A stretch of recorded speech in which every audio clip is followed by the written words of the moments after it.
Hi everybody, it's Ethan McKinley and Ellie Fitzgerald. we're the 2-Minute Terminator, and we break down the Terminator films. 2 minutes at a time. That's right, we do, Ellie. What else do we do?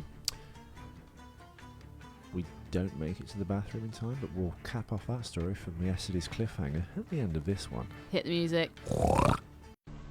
Yeah, I think this guy's a couple cans short of a six-pack. Howdy, stranger. Don't say howdy, stranger, to me. Load up.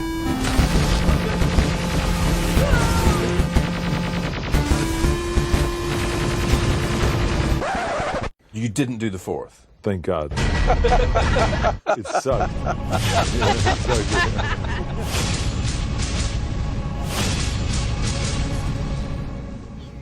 Hello everyone, yes, it's Ethan McKinley. We are here. We are the UK podcast, the 2-Minute Terminator, where New intro. we wrongfully take apart an American film franchise. It always struck me as odd that we're doing this, but hey, English people. It's episode 13. Hopefully it's not an unlucky one.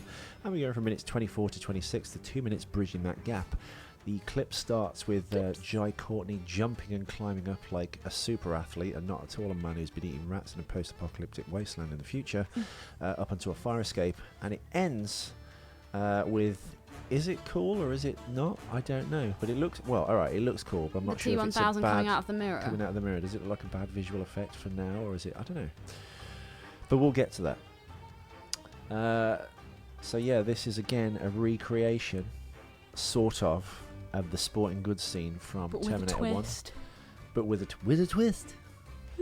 I really like the best. It's like the Robot Chicken episode when they've got M. Night Shyamalan doing films.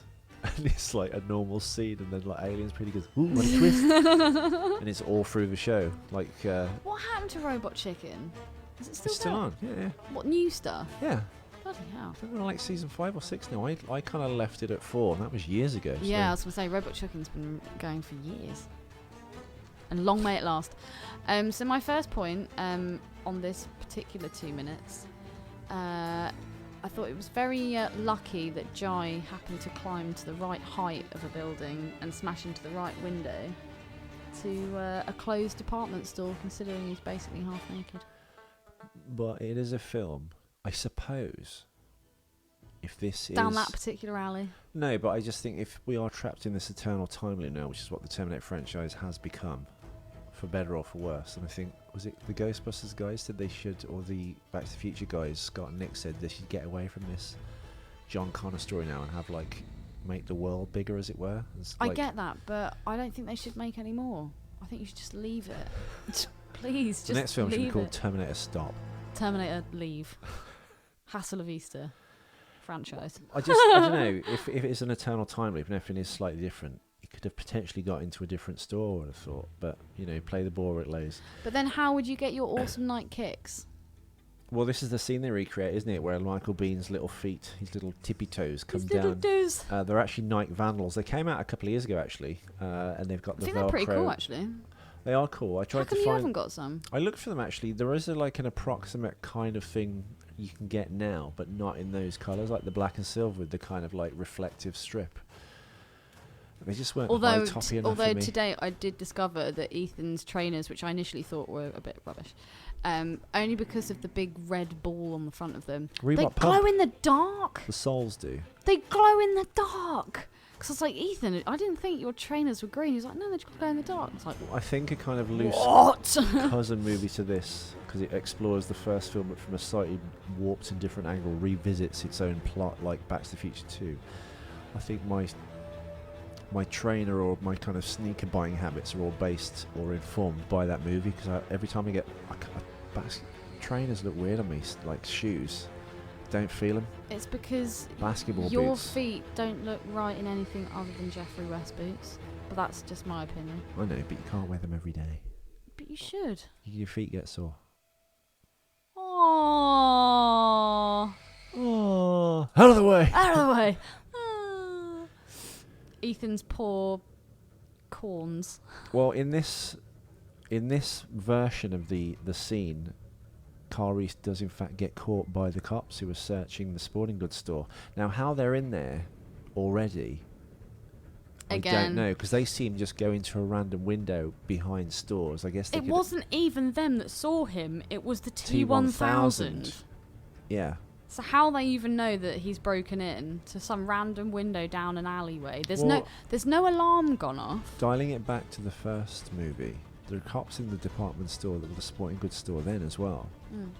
So, I mean, we're ripping this film a new one, but they kind of did the same thing in the first one.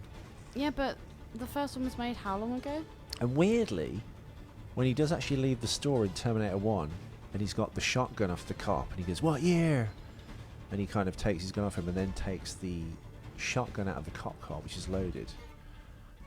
He just like pootles off down the street, and there are still loads of cops like Just running fades and into stuff. the background kind of thing. Like, surely his description would be on the, I guess, the CB or something, right? No?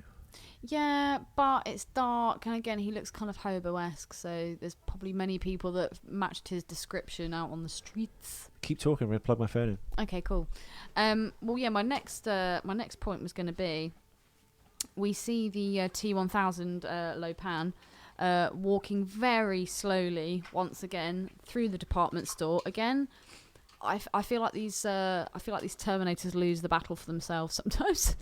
But the way there's like endless Terminators just trapped in that store, just trying on clothes, going, "What do you think of this?" My paws are bigger than us. And you see him kind of like scanning the room, and I did think in that one particular moment he did look very kind of T1000-esque. You So give him Byung-Hun Lee some credit. I'm giving him some credit. Whoa. That particular scene, I thought, do you know what? Bless him. This bit. Okay. He does. I don't know. I just did think it was quite good. His acting, I thought, was quite good. Acting. Although it's only probably about 4 or 5 seconds in Well, total. Like the way his head moves, but his eyes don't move. So it's like scanning. I thought that looked quite good. But presumably, I mean, if this is basically the Thing, but a robot version where every part of him is... You just said basically. Sorry. Every part of him is a little machine. He wouldn't really need to turn his head, would he? True. He'd just be able to... He'd have peripheral vision anyway. He'd be seeing in all directions. It's like a fly. Speaking of auditions, because we covered Brett Aser's audition in the last episode, the guy that doubles for Arnold in the 1984 scenes, when Robert Patrick was asked to audition for this and did, he was asked to create an intense presence. And he did. And also to be like cat-like, and, you know... So what he did was he wrapped up a bomb. Yeah. An intense present. Yay. I was totally lost on you. Lance Henriksen was meant to be the Terminator in the first film, Ellie. I know. I think Cameron wanted to carry that ethos over to the second one and still have a regular he could blend kind of into dude, the background. which is what a Terminator technically really should be. But Arnold does not blend into any background. Let's be honest. My next point was, and that really leads nicely on from the comment you've just made. My issue with this scene, I remember watching the first film when Kyle is in that, and even though he's only against the cops and he's hiding and he's running away, the suspense in that scene, the music, the sounds, I really did feel like, oh my god, he can't get caught, oh my god, what's he gonna do? In the department store. Whereas in this, there's no atmosphere, there's no suspense, there's no... even the sounds, when the T-1000's looking around, you'd expect to hear like those kind of like... almost like blades, you know, in the second film when... Like the sharpening blade noise. Yeah. Almost... That was so bad. Well, those sound effects are by Gary Rydstrom, Ellie, who did the sound effects of the dinosaurs in Jurassic Park. I just think that... I mean... There's virtually no sound. You need sound to create atmosphere. Well, I think what ruins the atmosphere, what little there is in this scene, is when there's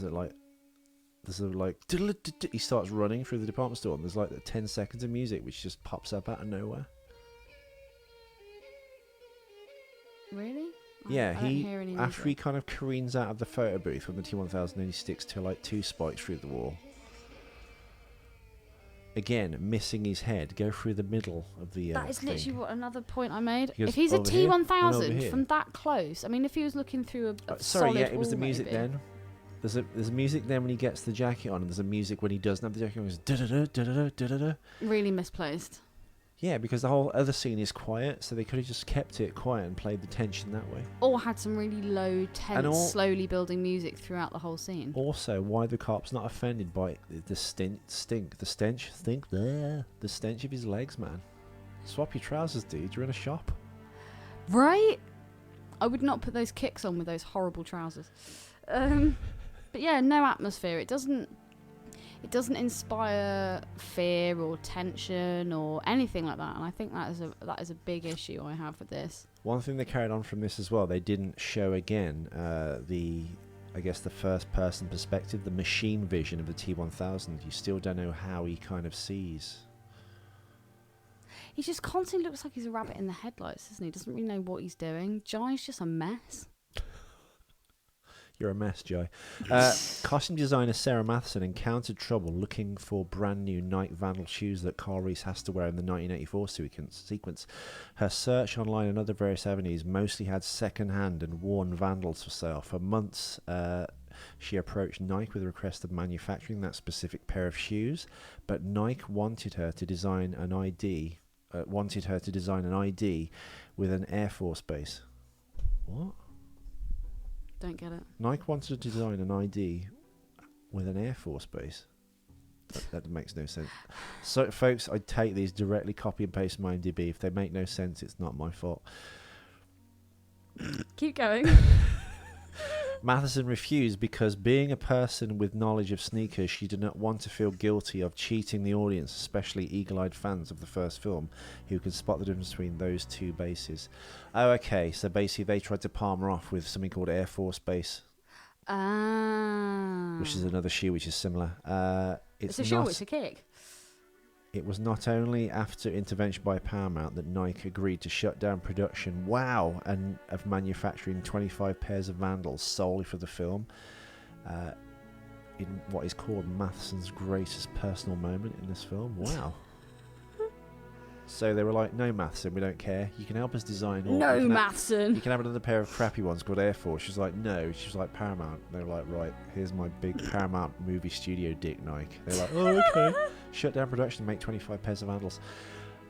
Also, James Cameron once stated that he saw the battle between the T-800 and the T-1000 in Terminator 2 as a confrontation between East and West, meaning that the T-1000 resembled the sleeker Oriental designs of machines. And the T-800 was the traditional bulky Western design. In this movie, this is taken to the literal level, as the T-800 played by European actor Arnold Schwarzenegger, and the T-1000 is played by Asian actor Byung-Hun Lee. I'm sorry, but that name just makes me laugh. Sorry, carry on. That's all right. Those are my notes, basically. Oh. Sorry. Ethan. Right, we're going to have a break in the notes, but we will come back to it. Ethan, please do finish the story. We're going to finish at the end of the show. Oh, really? Yeah. I thought we'd have like a little break and then just slice in some... Okay, no, we'll do it at the end. Let's have a look. Oh, yeah, so the next thing I wanted to say, and you've already mentioned it, when Jai is in the changing room cubicle... and the T-1000 stabs his two shanks, his arms, through the lamb shanks, flimsy wall. Yeah, how he misses twice. You'd go one through the torso and one through the head. Well, no, He's a T-1000. Again, you'd turn your body into like a literal Iron Maiden and just just stab everything through. Or just stab yourself through it. Or even just walk 2 feet around the corner, just go slap. Sloppy. You just reach around and go boo. Stab. Reach around. Wee. Yeah, I reckon if it was Robert Patrick, he'd have had the nous to have just go around the corner. From then on, everyone thought the booth in the sporting goods store was a glory hole because there were all the holes in it. Oh my god, that'd be an amazing porno. Oh my god. There is an amazing porno. It's called Terminator XXX. It was so bad, Ethan. You can't even begin to pretend that was any. The guy good. was trying to be Arnold. He was did the accents kinda. It was terrible. I couldn't come to that. Well, I think the biggest problem with it is he had very little relation to Terminator. Everyone just had leather there was no storyline. They were just shagging on a car in an alleyway. To be fair, I mean, porn does this now. Like all the kind of movie parody ones, they try and have some sort of plot, which is cute, and I appreciate the effort, but you don't really need it. Porn and cute should never the twain should meet. What else have I got? Oh yeah, so we're going to talk about the effect of the T1000 coming out of the mirror. What do you think of it? I like it. I Like maybe go and say it's better than the second film. Yeah? Why? But here's the caveat. I guess the effects are less sophisticated into you, but I think because you're more involved with the drama, they sell better to you. So I think when the T1000 comes out of the floor and stuff, there's a lot of tension and it's really like well done. Even though it's like 25 years ago, it's still, for the most part, all the effects hold up. Whereas this, I think when he comes out mirror, it's kind of super slow. Even when he's kind of left the mirror, he's still in that kind of like slow motion walk as opposed to just walking normally. I think that's where that little piece of like effects work falters. As soon as he's like broken free of the mirror and formed from a two-dimensional flat object, mimicking the mirror obviously, to then kind of like, I guess, break into a walk, I don't know. It's very amorphous and slow. That's my only issue with it. But I mean, the effects, I guess, are better. But everything he does is slow. Again, because the story's not kind of involving, you kind of don't get caught up in the effects. So you kind of go, oh, do you know what I'm saying? I don't know. I'm looking at it again now. I thought it was quite cool. It looks cool, pretty good. and I like the way they've got the adjacent mirrors to kind of like show him. It's just when he breaks free, it's just that bit because it's a really kind of slow. He should have just broken into a walk. Yeah, no, I agree. Stayed silver, but. I also thought it was quite gullible of Jai. As soon as he gets accosted by the policeman, they literally say a few words to each other, and Jai goes, "Oh, you're human." It's like, wow, that really took you a lot to convince you, didn't it? You're going to do so well in this mission of yours. Got a cock up, Ellie. Cock up. The reason we've Ages had no since I've cock ups so far is because I forgot to add the cock ups. I had noticed, but I wasn't going to say anything. Because there's been will be a lot of hiatus between episodes for the next couple of weeks. I hope I'll have time to actually reinstate and install them. Well, maybe we can do all the previous cock-ups all in one show, because you do love to throw in a cock-up that's not relevant to the 2 minutes we're here's watching. One, and this kind of goes back to an early episode, probably episode 3 or 4 of season 2, when we we're doing our own discussed form of time travel. how the T1000. We're actually revisiting an episode like this movie from a different angle. How the T1000 actually got through time. Now, early in the movie, it's stated that the only things covered with organic skin can travel back in time. So any living tissue, nothing dead will go. Even though the inside of a Terminator is just dead, inanimate objects. That I guess they just kind of like, they've never mentioned that of how it works. I guess their dipsy-do around that time travel conundrum, or the time machine conundrum, is covered in flesh. Which begs the question, the T1000 is 100% liquid metal, or whatever it is, mimetic polyalloy, whatever Arnold says in the second one. You just sound Scottish. Polyalloy. It's entirely metal, and John Connor, who is made of nanomachines, also travels back in time with no problem. Although it's often cited in regards to Terminators like the T1000, it may not be the actual continuity problem in this film, or episode 2, or film 2. It may instead indicate the polymimetic Terminator's clone actual living tissue on their bodies, also explaining why they also go naked through time. So that's why we had that episode called the time travelling meat condom. So it either gets in the body of a cadaver, or it wraps itself in like dead human flesh to get through, or as James Cameron said,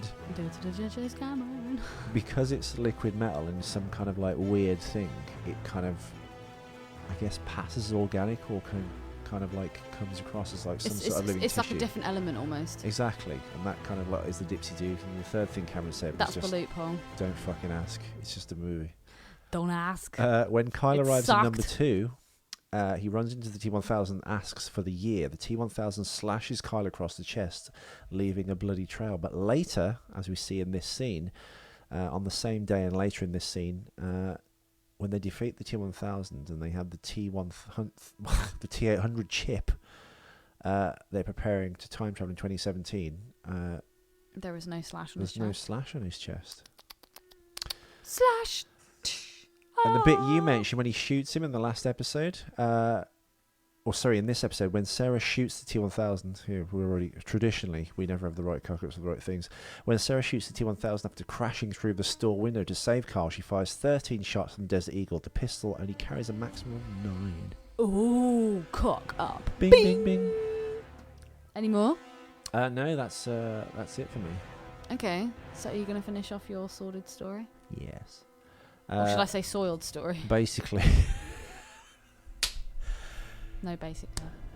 when I was stashing the bike, I covered it up. Well, no, start from the beginning. We've told the first part, but just in case, for whatever reason, they've missed. Oh, well, I hadn't eaten all day. I juice every day. I eat very well. I eat healthy. He I eats eat very 2 well. shredded wheats. I eat porridge. A cup full of blueberries. 2 bananas. Blueberries. Blueberries, yeah. Blueberries. Not boobies, blueberries. So I eat a mixture of good solid foods. Also, like Lots of liquids. Salads, lots of liquids. Like You know, juice like a juice like a bitch. bitch. Now, if you are a juicer, listeners, and actually this has nothing to do with what happened today, but what you need to do is eat a meal, so it's kind of like a stopper. Because Well, if it you kind just of lines your stomach, doesn't if you it? juice on an empty stomach, it will just go straight through like shit through a goose. But that didn't happen today. Basically, I eat very well, and Basically. I also juice. So as we I went to fight. as I was stashing the bike, I want to whisper this just in case no one else can hear. By the way, he'd eaten a Five Guys burger and drunk a shitload of Coca-Cola, Yeah. and then a bit of a bumpy ride home on the moped. So I'm stashing the bike, and I get like stabbing stomach pains. I mean, we've all had this before. You just like, there's something turning round, And like you're like, the plumbing inside you. Drop the kids off at pool. But basically, I just couldn't hold it in, and partially shit my pants, and I ran the toddler full diaper run into the car park behind Ellie's house, public car park, Which is lit quite well, by the way. and filled my jalaba. And I didn't care. It was that bad. I literally just... Had anyone come around the corner at that point, I literally wouldn't have cared. It was such a relief to kind of go, oh my god, I've stopped the evil from coming out. He laid a brick of Soylent Green in... Well, it wasn't even that solid, was it? No, it was solid, but it was like soft serve ice cream. That's not that solid, but dude. fibrous and green. And where did it go? It was like Billy Idol's hair. Where did it go? All over the carpet.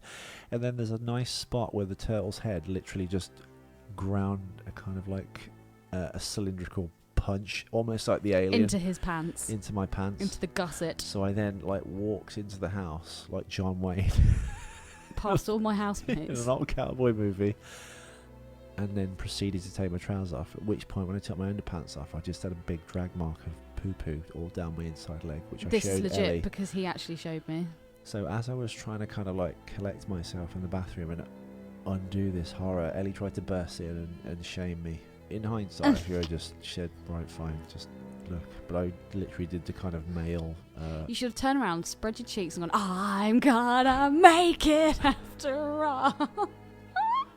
had any, if there was If I'd any, filmed if, that, if, that would have got if- you famous. if there was no one else in the house, I would have chased you around the house and just sat on your leg. But because your landlords are here, I wasn't going to do that. I wasn't going to soil Do you know your what? reputation. Even though it would have been poo, that would have been so funny. It would have been. I've had so many horrible things done I to me can't in my believe I shit lifetime, my pants. but if it's funny, I can't help but laugh. It'll be after that I cry. My initial reaction will be to fall over laughing. But yeah, so tonight, people, Ethan shit himself. Literally. And it was Soylent Green. And the last time that happened was I ate a kilo of raisins trying to be healthy before a big night out, and literally didn't have my big night out, and all my peers like went out without But he me, had a big basically. night. And I sat on the toilet all night, as every 30 seconds interspersed with like buckshot shooting out of my bum. Literally think, Stop. Stop. Stop. Yeah, literally. It was like a Family Guy joke, the it way was they like a Gatling gun. they carry on a joke and it just goes on for too long. That was my ass. So, I'm a bit like a new moon. Once every like 7 years, I shit myself. I'm not proud of it, but But he's honest about it. I'm honest about it. And he's not afraid to take photos of himself whilst Because on you the toilet believed in me, cleaning his I did try. bum and sending me photos of his face, the look of utter disgust and the soiled pants. Yeah, One can only imagine what that must have looked like. Actually, no, I did see it. it was horrific. Anyway, It's so funny. if you enjoy the show, or even if you don't enjoy the show, please tell your friends about it. We would like new listeners every day. It's really important. If you do enjoy the show, can you or your friends or anyone you tell, please review the show on iTunes. Basically, open it on iTunes, your account, and then give us a 5-star review or even a 1-star review. Whatever you think of it, give us a review, and it helps us basically. It's because it's because I'm not allowed to say it now. I have to say it all the time.